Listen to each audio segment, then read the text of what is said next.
Hello बच्चों, आज हम पढ़ेंगे पाठ 8 भगवान श्री कृष्ण। अनेक लोगों का विश्वास है कि जब भी पृथ्वी पर पाप दुख और कष्ट बढ़ते हैं, पृथ्वी पर पाप दुख और कष्ट पड़ते हैं तो भगवान क्या स्वयं जन्म लेते हैं और दुष्टों का विनाश करते हैं। श्री कृष्ण भी इस तरह भगवान के अवतार थे। श्री कृष्ण भी भगवान के अवतार थे। बहुत से लोग ये मानते कि स्वयं भगवान थे। हिंदू इनको भगवान मानकर पूछते कि श्री कृष्ण की पूजा हिंदू लोग करते हैं। आराम से। श्री कृष्ण का जन्म 5000 वर्ष पूर्व भाद्रपद मास की अष्टमी को हुआ था। श्री कृष्ण का जन्म 5000 वर्ष पूर्व भाद्रपद मास की अष्टमी को हुआ था। यह दिन आज भी संपूर्ण भारत में श्री कृष्ण जन्माष्टमी के रूप में मनाया जाता है। यह दिन भारत में जन्माष्टमी के रूप में श्री कृष्ण जन्माष्टमी के रूप में मनाया जाता है। श्री कृष्ण का जन्म मथुरा में कारागार में हुआ था। कहाँ हुआ था? मथुरा में कारागार में हुआ था। उन दिनों मथुरा पर एक दुष्ट और अत्याचारी राजा कंस का शासन था। उन दिनों मथुरा पर एक दुष्ट राजा था, कंस का शासन था। उसके लिए एक भविष्यवाणी हुई थी। क्या भविष्यवाणी हुई थी? कि उसकी बहन देवकी का 8वां बच्चा उसकी मृत्यु का कारण बनेगा। उसका 8वां बच्चा उसका मृत्यु का कारण बनेगा। इसलिए उसने अपनी बहन देवकी और उसके पति वसुदेव को कारागार में डाल दिया था। देवकी और उसके पति वसुदेव को किसमें डाला था? कारागार में। इतना ही नहीं, उसने देवकी के पहले 7 बच्चे पैदा होते ही मार दिए थे। उनका 8वां बालक कौन था? कृष्ण था। किसे पता था कि कारागार में पैदा होने वाला यह बच्चा एक दिन भगवान श्री कृष्ण कहलाएगा? किसी को नहीं पता था। इससे पहले कि कंस को देवकी के 8वें बच्चे के पैदा होने का पता चला, वासुदेव ने उसे ईश्वरीय चमत्कार से कारागार से बाहर पहुंचा दिया था। वासुदेव ने क्या किया था? ईश्वरीय चमत्कार से कारागार से बाहर पहुंचा दिया था। वह रातों रात उसे यमुना पार करके गोकुल में अपने एक मित्र के घर छोड़ आए थे। रातों रात गोकुल में एक मित्र के घर छोड़ आए थे। उनके मित्र नंद और उनकी पत्नी यशोदा बालक का लालन पालन करने लगे। उनके मित्र और उनकी पत्नी यशोदा बालक का क्या किया? लालन पालन करने लगे। वे उसे अपने बच्चे के समान बहुत प्यार करते थे। उधर जब कंस को कृष्ण के जन्म का पता चला, वह बहुत क्रुद्ध हो उठा। वह कृष्ण का पता लगाकर उन्हें मारने के तरह तरह के उपाय करने लगा था। मारने के बहुत सारे उपाय करने लगा था, परंतु श्री कृष्ण का बाल भी बांका न हुआ। कंस गोकुल के रहने वालों को तरह तरह से परेशान करता था। कंस क्या करता था? गोकुल के रहने वालों को तरह तरह से परेशान करता था। कृष्ण ने अत्यंत साहस से कंस के अत्याचारों का सामना किया। उन्होंने गोकुल के लोगों की सहायता करने में अपने प्राणों की भी चिंता नहीं की। उनके साहस और निर्भीकतापूर्ण कार्यों के कारण से उनका नाम चारों ओर फैल गया। लोगों ने अपना प्रिय सखा मानने लगे। बालक कृष्ण की प्रसिद्धि से कंस कपितो उठा। वह उन्हें मार डालने की योजना बनाने लगा।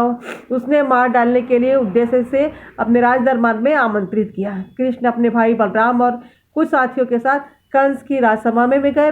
कंस ने उन्हें युद्ध के लिए ललकार कर मार डालने का प्रयास किया, परंतु श्री कृष्ण ने स्वयं कंस को मार डाला। कंस के मारे जाने से मथुरा की प्रजा प्रसन्न उठी। कंस के मारे जाने से मथुरा की जो प्रजा थी प्रसन्न उठी, खुश हो उठी। वे कंस के अत्याचारों से मुक्त हो गई थी। श्री कृष्ण ने उग्रसेन को, अपने पिता वसुदेव को तथा माँ देवकी को कारागार से मुक्त किया और वे स्वयं मथुरा के राजा नहीं बने और उग्रसेन को मथुरा का राजा बनाकर त्याग का परिचय दिया। वे कुछ दिन तक मथुरा में ही रहे। कुछ दिन तक कहाँ रहे? मथुरा में रहे।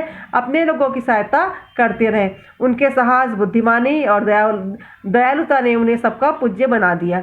छोटे बड़े, अमीर गरीब सभी के मध्य वह अत्यंत लोकप्रिय थे। कुछ समय बाद श्री कृष्ण मथुरा से द्वारिका चले गए। श्री कृष्ण कहाँ गए? मथुरा से द्वारिका चले गए। वे वहाँ के राज सिंहासन पर बैठे द्वारिकाधीश कहलाने लगे। उन्हीं दिनों हस्तिनापुर के राजवंश में कौरव और पांडव में राज्य के प्रश्नों को लेकर क्या हुआ? विवाद हुआ। राज्य के प्रश्न को लेकर किसमें विवाद हुआ? कौरव और पांडव में। कौरव और पांडव आपस में चचेरे भाई थे। कौरव पांडव क्या थे? चचेरे भाई थे। पांडव 5 भाई थे। 100 कौरवों ने अत्यंत चालाकी से पांडव का हिस्सा हड़प लिया था। श्री कृष्ण ने बीच में पकड़कर विवाद को सुलझाने का प्रयास किया, परंतु उन्हें कोई सफलता न मिली। विवाद और भी अधिक बढ़ गया। अंत में युद्ध की स्थिति उत्पन्न हो गई। यह युद्ध महाभारत के युद्ध के नाम से प्रसिद्ध हुआ। इस युद्ध में श्री कृष्ण पांडव का साथ दे रहे थे।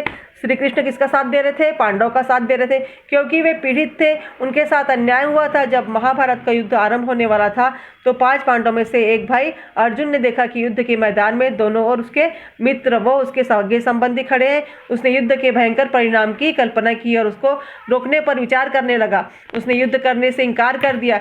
तब श्री कृष्ण ने अर्जुन को समझाया कि उनका कर्तव्य है और उन्हें क्या करना चाहिए। उन्होंने अर्जुन को जीवन और मृत्यु का दर्शन भी समझाया। श्री कृष्ण के उपदेश एक पुस्तक गीता में संकलित किए। श्री कृष्ण के उपदेश कहाँ संकलित किए? एक जो पुस्तक थी गीता उसमें संकलित किया।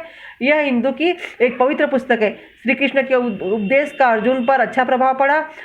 हुआ यह कि युद्ध करने के लिए तैयार हो गए। श्री कृष्ण अर्जुन के रथ का सारथी बनाकर उनकी सहायता की। इस युद्ध में पांडव की विजय हुई। उन्हें अपना खोया हुआ राज्य वापस मिल गया। युद्ध के उपरांत श्री कृष्ण द्वारिका चले गए। श्री कृष्ण कहाँ गए? द्वारिका चले गए। उनके प्रयत्नों से अत्याचार और अन्याय का अंत हो गया। चारों ओर शांति स्थापित हो गई। उच्च नीच अमीर गरीब का भेद मिटाकर लोग सब प्रेम से रहने लगे। श्री कृष्ण अत्यंत साहसी महान योद्धा थे। उन्होंने अपनी बाल्यावस्था में ही साहस और वीरता के ऐसे कार्य किए थे कि उन्हें देख और सुनकर लोग क्या हो जाते थे? चकित रहते थे। वह अत्यधिक दयालु प्रवृत्ति के थे। हर गरीब और असहाय की सहायता करते थे। वह बहुत न्यायप्रिय थे। उन्होंने जाति पाति अमीर गरीब छोटे बड़े भेद के बिना प्रत्येक को न्याय दिलाया।